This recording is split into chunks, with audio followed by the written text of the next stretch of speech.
was a particularly good one.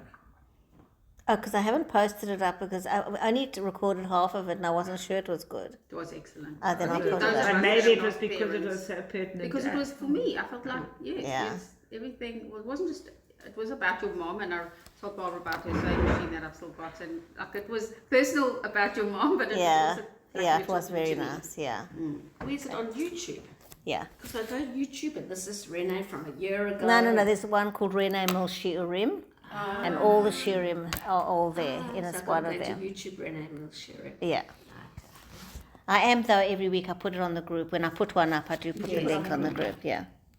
So I wanted to, I was going to anyway dedicate today's share to the Chabad Shaliach in Abu Dhabi, who, when I originally thought I would do it, he was missing. And when I just put on my phone now, I saw that they found his body, but I still want our learning to go in his memory now. His name is, now my mind's gone blank.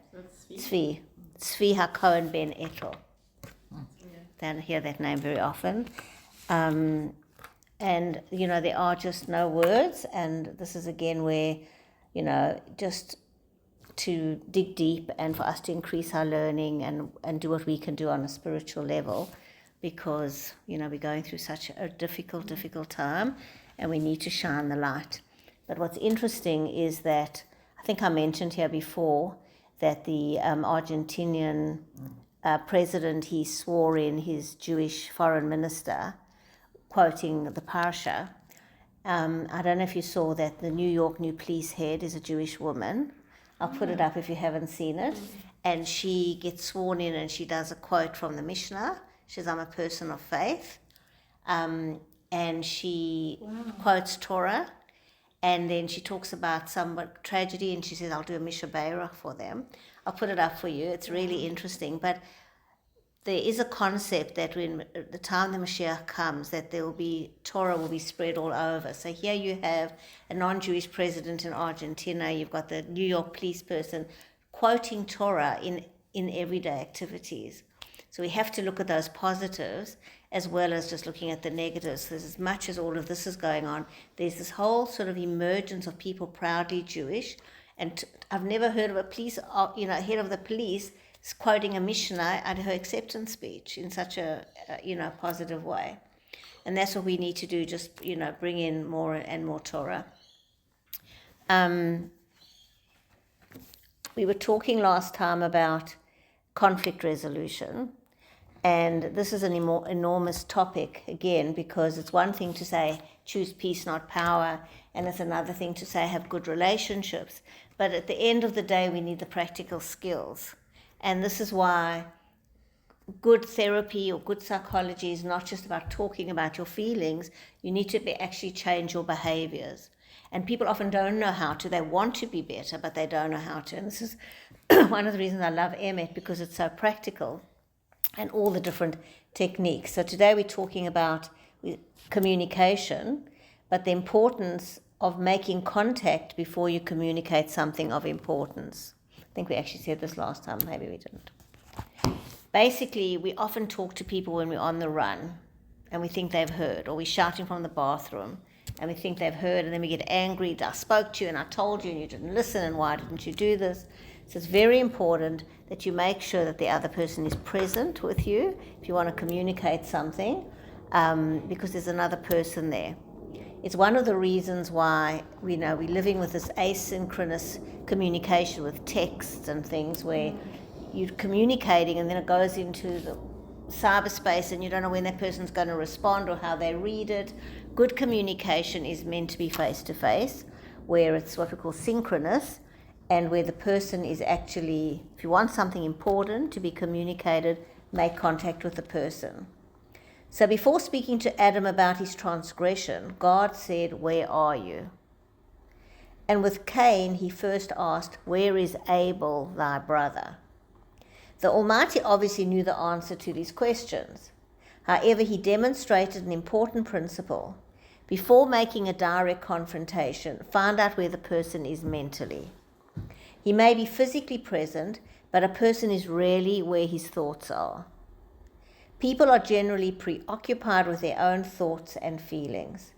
If you have something important to say and you want someone to listen to you, you take a moment to find out if he or she is with you, present, and not thinking about the bank or some other place.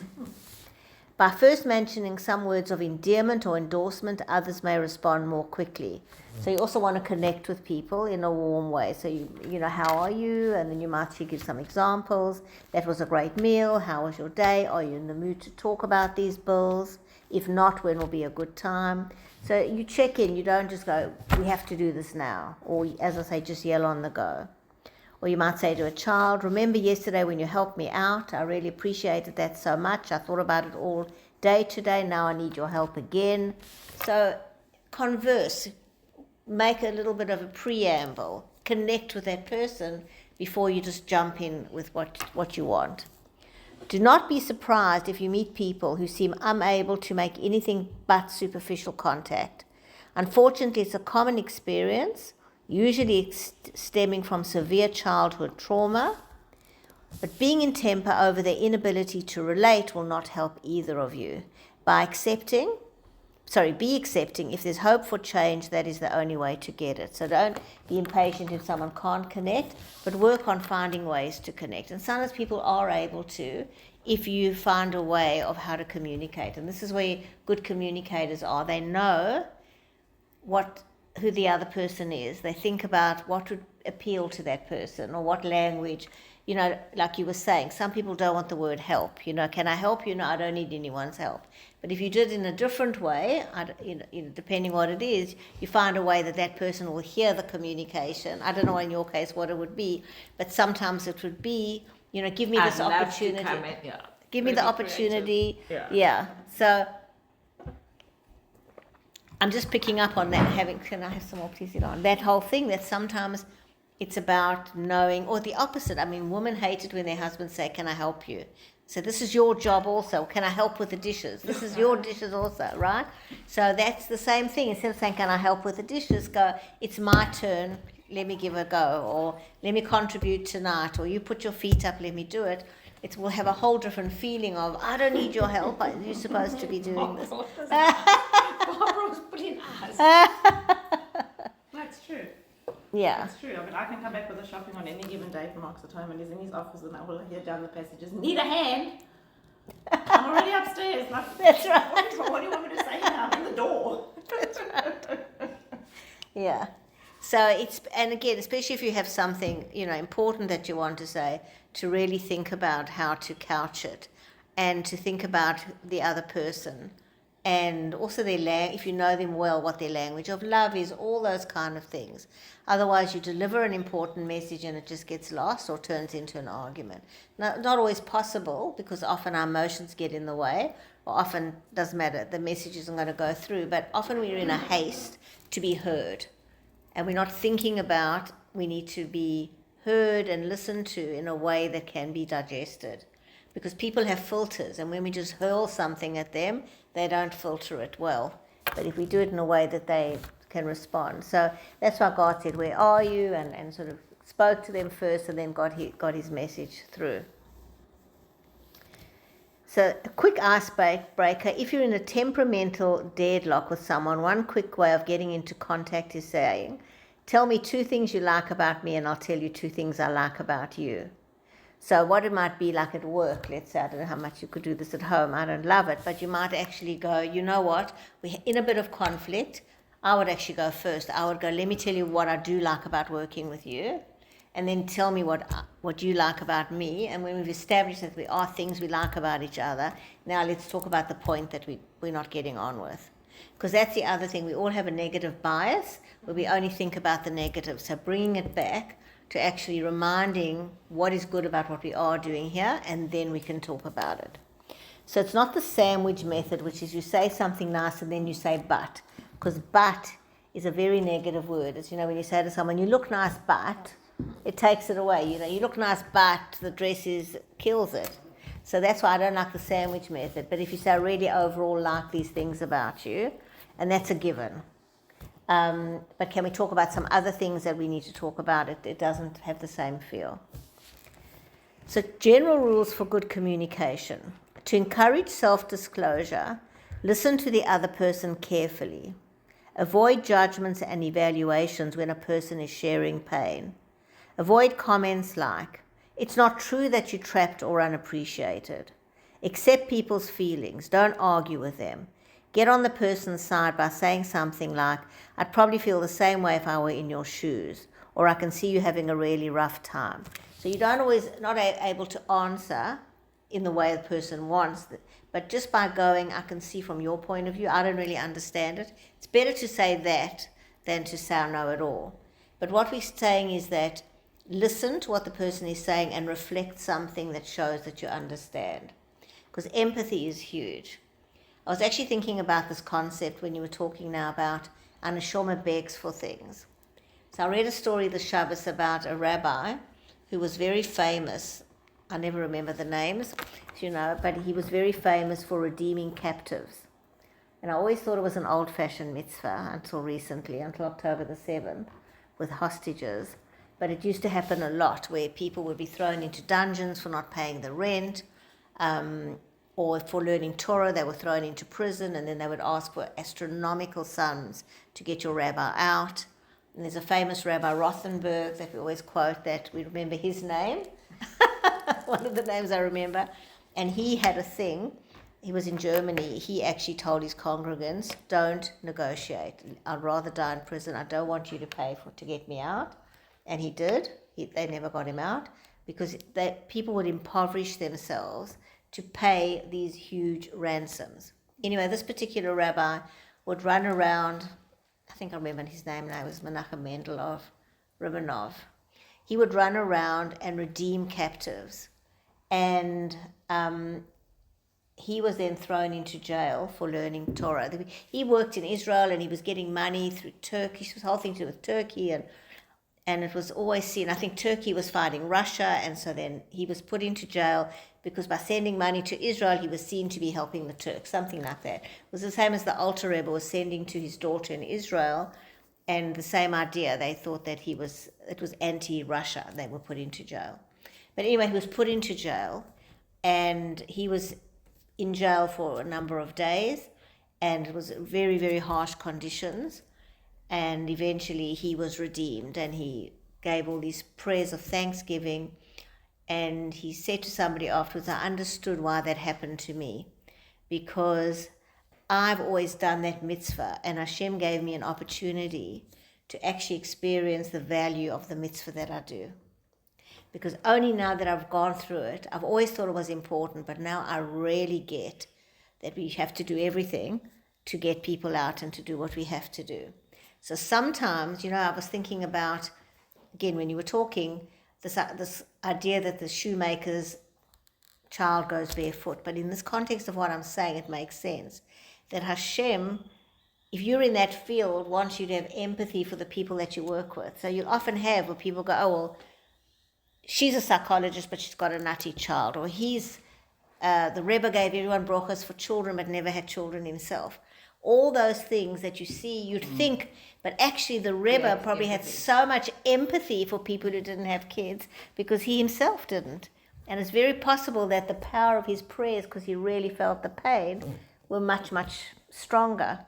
So that's what this Rebbe Menachem Mendel said. He said, "I really, having gone through it and how terrible it is, I'm even more committed to doing it." So sometimes we put in a situation and it gives you the opportunity to really become more empathic and to drive you to want to do it more. So that's another way of looking at it as a learning experience. When Hashem sends us something we don't like, but we actually go, "This will make me a better mother or a better teacher or a better friend or a better whatever, because now I know what it feels like." And use that to make yourself a better person. Avoid labeling or name calling. This is really important. Don't use words like crazy, hysterical, paranoid, slob, nagging, witch. I mean, I've heard them all. People are just terrible. And then you're living with this person and you're stuck with it forever. This reminds me of, I don't know who was at the JCA last week. Were you there? So one of the funny moments, Sherry, I thought was a really clever speaker, 500 woman. And she says, "You think Albanese is bad, but he's worse than you think." And I'm going to tell you something that's got to stay in this room, right? 500 women, yeah. So we all start chuckling. She says, it's got to stay in this room because I could lose my job. And an editor who will remain nameless at News Corp told me this information. So, of course, now we're all listening, so she engaged us all. And what she said was that this editor said to Albanese last week, aren't you worried you're going to lose some votes because of your whole issue on Palestine? And he apparently said, no, it won't make any difference because those crazies have been fighting for years. And she says, that's how Albanese sees us, as crazies. How disrespectful is that? And I've thought about that a lot. You know, here we're fighting for our survival. We are in an existential survival mode. People want to wipe us out, and he defines us, equal to Hamas, as crazies. That's name calling, and it never goes away, because now I know that's how he thinks of me. It's also simple. Yeah. Do you think, just to throw a spanner in the works, do you think he was talking about what the right wing or whatever, the real crazies that are going and... I don't think he knows You enough don't to think he knows that? I don't know what he's thinking about, but once you label people, as you say, it simplifies it, but it also has no empathy for what people are doing. A, there's that. B, he said it in front of journalists. So as Sherry said, imagine what he says at home. Yeah, There's that's no also one to true. listen. Yeah. You know, there's absolutely no He's empathy. the Prime Minister, you can't just throw words out. Absolutely no empathy for what we're going through. So, yeah, when people might give these names, and the same thing, you know, when we label people as stupid or even whatever, we've got to be very, very careful not to label people because it does simplify, it reduces them, but we should rather have empathy. Not for evil, but for most people in our lives. Try to understand the other person's point of view and see if you can get them to understand yours. And this is very difficult. That's a lot of what we do in counseling and mediation is getting someone to understand the other point of view. And very, very often you can't, but sometimes you can. I had a case recently and she made me smile. It's a bit of a tragic situation, but this girl was really in conflict with an aunt. And this aunt actually stepped up in this tragic situation, but they all took it, these teenagers, as this interfering aunt. And I said to her in the session, you know, I've said it better than I'm going to say it now because it was therapeutic, but basically, do you realize what your aunt has done? Like, you're on your own now, and she has stepped up and I'm hoping to help you. And look at it from her point of view. She's got her own life, she's got all these things, and she's put it all aside. So recently something happened and she said, now I get on with her. She said, thanks to you. Mm-hmm. But it, you know, sometimes you can get through in that way, but often, especially when I deal with couples, they just don't get the other's point of view. So the ability to be humble, you know, this is where humility comes in, where you put your ego aside and say, I don't have to be right, and it doesn't have to be my way, and we all think differently. Every single one of us, we think differently, and our brains are wired differently, and we have different backgrounds, and that respect that people see things differently is really important. Now stay in the present. Don't be diverted from your goal of understanding and problem solving.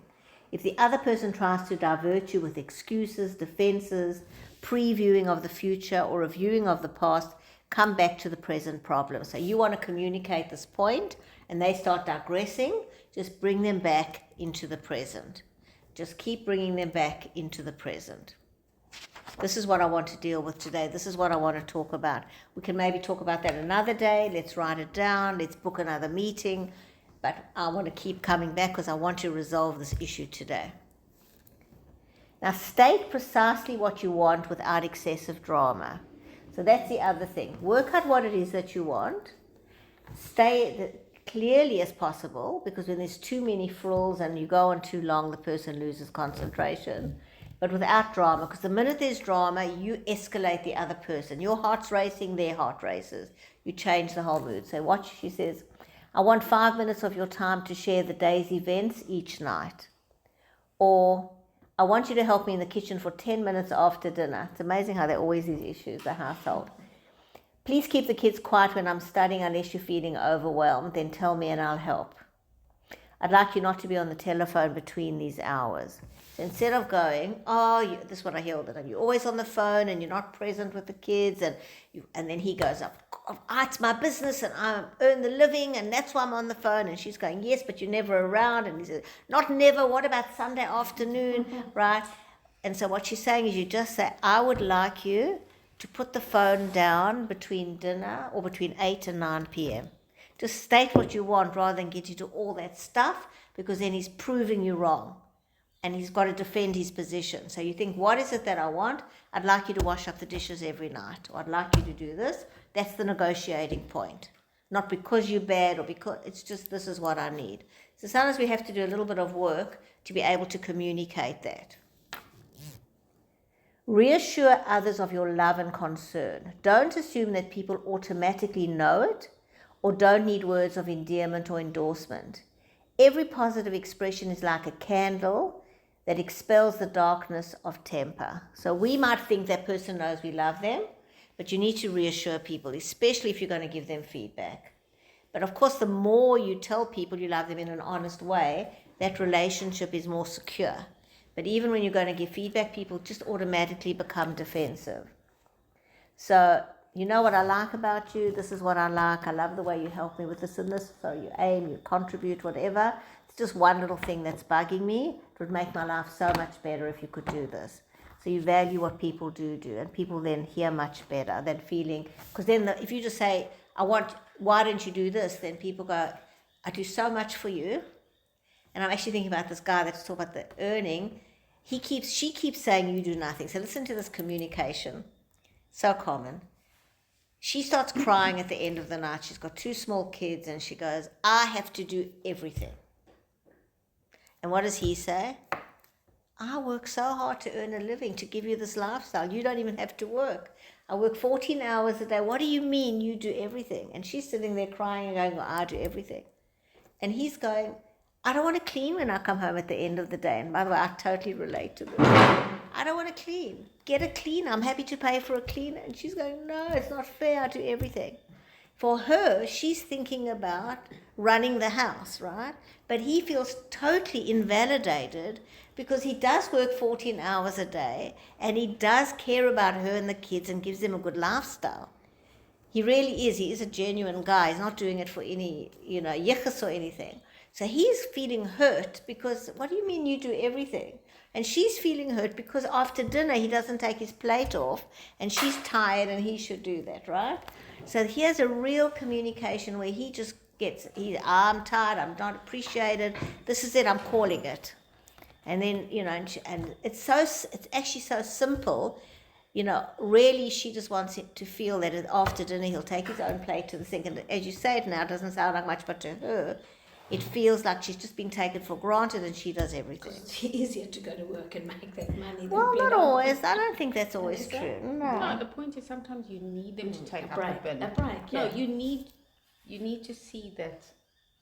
Like I would ask, Colin, please take up the bin, and he'll take one of tell the kids to do it, and that irritated me. It's I need you to take up the bin. I just really But you need you won't to, Yeah. to do. I think there are two things. I think it's that you feel that you're sharing the load. But I think, like with them, what's worked really well is they both just want to be appreciated. Because he comes home at the end of the day and she's been slogging it out with the kids. And they're both feeling overworked and no one's... So actually, since they've been appreciating what the other one does and starting to validate, then when she asks him to move, he actually doesn't mind. He doesn't mind doing dishes or loading the dishwasher, just cleaning he doesn't want to do. But it's... But that comment, you do nothing, just stirs up all his defensiveness. You can't get further than that. It's interesting where we've come nowhere in life, because if you took mommy's generation, that older generation, the women just accepted that they were in power. They had no expectation of that. So they didn't have that conflict. Yeah. Now it's Now like you're parenting, you're not allowed to say I'm babysitting, everything's 50-50, like whatever. Yeah. I think, look, I'm not sure it's always good, because I think sometimes at work you have the role definitions and no one's going, I do more. Everyone has their role. And I think that when you do come home at the end of the day, sometimes you don't feel like doing that. And there has to be give and take, what everybody feels like or what they're capable of. without discuss. Often there isn't discussion, it's implicit expectations. We're going to do it 50-50. But some people, like he says, I don't want to when I come home at 10 o'clock at night, have to do cleaning. I just don't. But they'd never ever discussed it. So she's sitting there stewing, and he's coming home feeling, I did a great day and we're going to be fine. So you've got to talk about it and decide, are we going to be 50-50? Who's going to do what? And actually talk about the role so that there's no resentment. But we all have these implicit expectations of what the other person should be doing. And maybe appreciate the other person. That's what right. they're Understand doing. exactly. Or what's hard for them. Like you were saying, sometimes some people like things fancy or like this and will spend time doing that, and other people won't. Some people enjoy cleaning, other people don't. They just don't. You know, I understand that. Different people enjoy different things. So it's about going, what are you happy to do? We can still be equal if we share the load, but we discuss what it is. So a lot of these unwritten expectations of what's going to happen, if they're not spoken about, you know, and the opposite, I have people where the husband, it's normally this way, but it could be the other way, expects his wife to work or do more work and resents her. So he'll throw out comments, well, you went and bought the bag. But she feels, I've got 2 small kids and all I can manage is this. So once people get into a room, if they're able to communicate, these things are very easy to sort out. Because as long as there's goodwill, then you can work out, actually, it's just because we've never spoken about it. We've just both come in with our dreams of what the other one should be doing. All the shoulds. And by the way, this happens at work as well. I've seen patients of mine who get employed by people who are not really good employers. So they don't have a job description. I had a patient who worked for someone, and I said to her in the beginning, do you have a job description? What exactly are you doing? He said, no, this woman is so lovely. I knew this was a disaster. And this woman she worked so hard, such long hours, so disrespectful. And there was never a job description. And it just built up all this resentment and burnout. And then when she tried to speak to the boss about it, the boss said, well, I told you that in the beginning. So all these things, the Chofetz Chaim writes about it. Write everything down. Clarify what the role is. Talk about it. Make sure everyone has the same expectations of what they're going to be doing. Don't think the other person knows what your expectation is. So this is where communication is very important. Accept individual differences and don't see disagreement or failure to implement your desires as a sure sign of the other person's lack of love for you. Some people are by nature or conditioning more efficient, more confident, more communicative, more expressive and organized than others. If someone lacks awareness or skills, teach, don't preach. Discuss, don't dictate. So those are nice words. Preach, don't teach. So teach, don't preach. Discuss, don't dictate. Yeah, that's very important because some people are just better at other things. And we can't expect everyone to that's one of the big fights, right? Whether it's how you keep the counters clean. Some people are better at keeping counters clean or doing things, whatever it is, right? And so you get frustrated, but they are either doing the best they can or don't care too much about it. And you want it to be your standard, but you can't make people work by remote control to be your little clone. You know, it's very important that you work with the person in an empathic and caring way to get the best result. And it's the same thing with kids or anybody in your life. You want to bring out the best in them, not to go, this is the way it is, this is how I do it, and you've either got to fit in or I'd rather do it myself. Well, that's what some people do, is they say, it's just easier I do it myself than having to make space for other people. And this brings up a very important concept that living in this world, we need to make space for other people if you want to have relationships. And the archetype is that Hashem filled the whole world and he contracted himself to make space for this physical world. And if you want to have a family or people in your life, you need to contract yourself. That's the humility to make space for other people. So you might think it's got to go like this and I don't need you, I'll do it all myself. But actually that ability to make space and go, I'll step back, you go. Or it doesn't have to be my way. You make 2 cakes, I'll make 2 cakes. Doesn't matter if they're not the same or at the same level. It's more about making space for that other person. That's very, very important. And when people are stuck into it's got to be my way and I'll just rather do it myself, it does really exclude other people and make them feel very small. So just think about the areas where we do that, where, you know, if you're more efficient, it just doesn't matter, I'll just do it myself, and the other person is just left there going, how am I going to contribute? It's nice if you're efficient or you do it this way, but there is a person standing there that it would be really nice if you could include them, and your prior role would be to be inclusive or to be considerate or to be mindful of that person. So, the special problem of communication and emotionality between men and women. In general, men are socialized not to express their emotions freely or to value emotional expression as much as women. Men tend to see the exchange of information as more important than contact communication. That is, contact communication are words of endearment, sympathy, and support. To help bridge this gap, it is important to let your spouse know what pleases or displeases you without temper. So men and women are generally different. There have been some shifts, but at the end of the day, those of us who have men in our lives know that we do communicate differently, no matter what the woke people are telling us. There's a difference. Men like to communicate about facts, they like to fix things. We like to talk, to share feelings in general, more than that. So when there is a gap, instead of being angry, again, it's about how can you communicate that. And if it's really a big gap, you need to see a counselor. The lack of an emotionally fulfilling relationship is profoundly painful to a very feeling individual. She talks about a lot of this. If people get married and they're in a relationship with they want to talk about feelings and the other person doesn't have capacity to do it. It's very, very lonely because you're just not able to relate on that level. But when you share feelings, you let somebody in and you enable that person you connect when you share feelings. I'm trying to think of the example that happened to me the other day where, I can't remember who I said it to, but this person had achieved something, and when I asked them about it, they were very factual. And when I said, that's wonderful, they kept cutting me off and going, well, I can't remember the specific, but that's how it was. And eventually I said, do you mind if I give you some feedback? I want to share this with you. I want to share your joy, but you're not letting me in. You know, and I was able to show them how they do it in other relationships. You know, but you're just blocking. Is it hard for you? And they said, no, I just not used to someone actually. So even that empathy can be warmth and can be, wow, that's wonderful. So when we say to someone, I'm so happy or I'm so sad, and someone can empathize, that's where you join and you connect. That's what good friendships are. Yeah. But often, you know, we're with a partner or men or some people who are not good at it.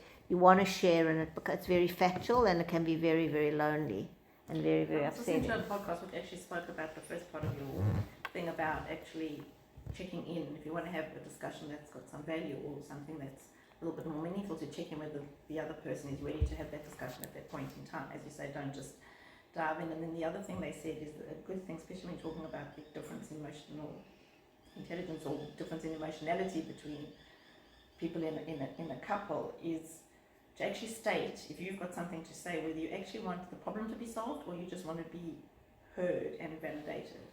And actually be upfront about it and say, I want to talk to you about something, but I don't want you to fix it.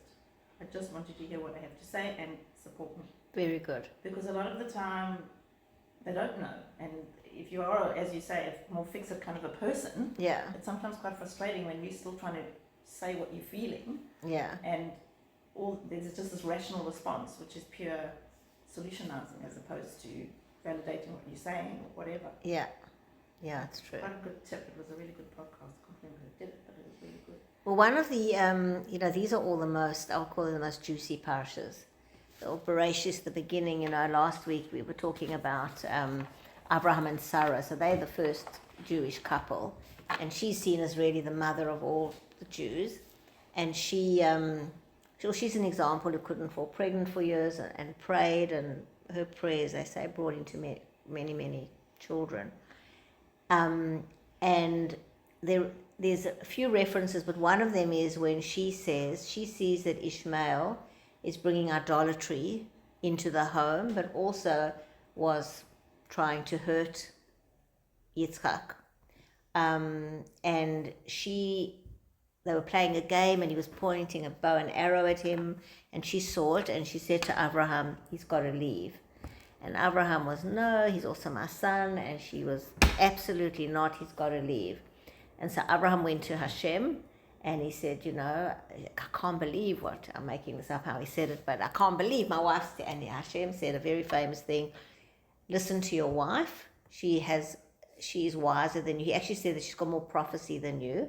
And the expression, and then he says, even if your wife is little, you need to bow down, you're going to need to listen to your wife. There's a concept that men need to take counsel from their wives. Because the idea is that women have more wisdom and we have more Bina Yasera kind of a prophecy, we can see things. So we learn from that, and we hear, you can see in all the wives, although people say women are quite absent, they're actually not. They have different roles, but the wives in all the stories, like Rivka, how she communicated and how she got around her husband to make sure what needed to happen happened. And he accepted it, Yitzchak, when the whole thing happened with it. So this week, all the parashas were talking about the relevance is that in the Torah, there are 3 places where we bought property. So in this week's parasha, it's called Chayei Sarah, which is the life of Sarah. And one of the things is that it's about her funeral, but it's called the life of Sarah because once she died, Abraham took up her mission. And her mission was to protect Yitzchak and to grow the Jewish people. Abraham was he had non-Jewish children. He didn't only have Yishmael, he had others. But so he was focused on everybody, but she was focused that she knew Yitzchak was going to be the father, and actually we know Mashiach is going to come from him. And the name Yitzchak has the word laughter, and we're going to laugh when Mashiach comes. There's a whole deep. So she was building Yitzchak, and once she died, Abraham took up that, and so when the life of Sarah means often after you die, your mission gets accomplished. You're more alive often after you're dead. And Rabbi Jacobson was talking about this. If you can think about it, there's electricity, right? There was always electricity. Whoever invented how to harness electricity, the invention was there, but there was always electricity in the world. And so when you have a fridge, you need a plug to take the electricity and make the refrigerator run. And when you unplug it and the refrigerator doesn't have it, it's not because there's no electricity, it's just because it isn't plugged in. So our bodies are the plug. We carry the electricity, our neshama, and the bigger world. And when you die, the body is no longer can't function, but that electricity continues. Not electricity, it's your neshama, right? And so there's a concept that after you die, your legacy, like with Sarah, but everybody lives on more if you have a legacy. So one of the things we talk about the Lubavitcher Rebbe, he died in 1994. But his movement, if I call it a movement, Chabad, is just growing every year. There are young people, who are not even younger than my children, who go on shlichus to the middle of nowhere. They've never met the Rebbe. They never personally got a bracha from him because he died long before they were born. But the Rebbe's mission, the Rebbe lives on even though he's no longer physically here. And that's why, though not everybody understands it, there are people who write to the Rebbe's grave or visit the grave. Even Donald Trump visited the grave. They say that's the day Ben Shapiro says that's the day the election turned. As a Chabadnik, I believe that. But Trump apparently said that, even non-Jewish leaders see that in their lives. The Rebbe, although he's physically in that grave, there's this concept that his electricity, if I could call that, is still absolutely functioning. Anyway, so Chayei Sarah, although it's the week that we talk about her death, she's very much alive. So Abraham goes, and there's a whole discussion about buying the grave. It's in Hebron. It tells you exactly the size. It tells you how much he paid. And one thing I heard this week, he was talking about it 7 times. It's repeated. Now we say the Torah doesn't repeat words for nothing. 7 times it says, and your dead will be buried 6 times. And the 7th time it says, and buried will be your dead. Can't do the same in English, but in Hebrew it's the other way around. And the question is why? For 6 it's like this. What is it all about? So there were 7 people that were going to be buried there after he bought it. So Adam and Chava were already there. That's why he bought that place. But then he and Sarah, Abraham and Sarah, Yitzchak and Rivka, Leah and Yaakov, that's 6. And then Esav's head. Oh, really? So it's a very interesting story about Esav, because Esav had a greatness in him that his father saw. Now, I can't remember the mystical thing, but I once heard an incredible share that Yaakov has 11 of them, and Esav has one of them. And when Mashiach comes, it's when they will reunite. So when you hear about Yaakov going to meet Esav, and they kiss, it's all about Yaakov seeing, are we ready to unite? And then he says, no, we'll part. And Yaakov says, I'll see you again in my father's house. And the words actually mean when Mashiach comes, there's that last remnant that has to come. But Yitzhak wasn't a fool. So we all say Esav was a Rosha, it says that, and he had all these wives, and they were idolaters, and in his home, and they burnt incense, and they made Yitzhak go blind, and still he believed in his son, because he knew there was this holy spark that had to come out. So he sold his whole everything to Yaakov. When Yaakov was being buried, Esav came along, he was a warrior, and he said, I'm supposed to be buried there. And they said, no, Abraham bought it, and it's not for you. And he said it was, and he was becoming very, very agitated. So there was a deed of sale, and there wasn't any emails in those days, so they sent Naphtali, who was swift as a deer. He ran back to Egypt to get the deed of sale. But Dan had a grandson who was deaf mute, and he couldn't understand this debate. So he just saw his uncle being very respectful to his grandfather and becoming very irate, and so he just knocked him with a stick, and Esav's head, he decapitated Esav, and they say the head rolled in, and Yitzchak, yes, there's everything in the Torah, there's even gore, but they say his head lay on Yitzchak's heart, because there's this whole thing that the head has to dominate the heart, and they say Yitzchak smiled, but the body was not buried there. So the seventh is him, and it's said differently. So our tradition says that there are 8 people that are mentioned, including Adam Chava, plus Esav's head is buried there. When Mashiach comes, the whole of him will be buried there. And that good part of him, that essential, so there's a whole story around it, but so there are a few things that we learned. The one is that we have a contract long before Muslim and Christianity that bought that land, legal contract that we bought at fair and square. Joseph actually bought Shechem. He's born in a place called Shechem. It's been totally vandalized because it's in the West Bank, but he actually paid, and there's a deed for that. And David HaMelech bought Jerusalem. Their deeds of sale is that. So there are 3 main places that they already had bought and had title deeds for. But what Rabbi Jacobson was saying as well, he said, what was this whole meaning that he was a deaf mute? He said, sometimes we get so carried away in the debate, and sometimes you've got to just switch that off and do what's right. If some evil comes along and wants to disrupt a holy event, he didn't think it through, he didn't know what was going on, he just did what was right. And sometimes we have to switch off the debate and just focus on doing what was right. So I thought that was very relevant and interesting. So again, we don't have to apologize. Israel is our land. As Netanyahu said in his speech now, he quotes King Solomon when he was in the temple 2,000 years ago, again before Muslim and Christianity. We were in the temple. We have a long history, and we don't have to. Anyway, it's got nothing to do with 1948, whether we have a right to Israel. It's in our land. We have actual deeds of sale. We need to go get those deeds of sale. Yeah, Naphtali might be still running back. I don't know. But we need to just be proud of being Jewish and know that we're doing nothing wrong, and to just focus on doing the right thing, and just trusting and praying that very, very soon we're all going to be there in peace and harmony.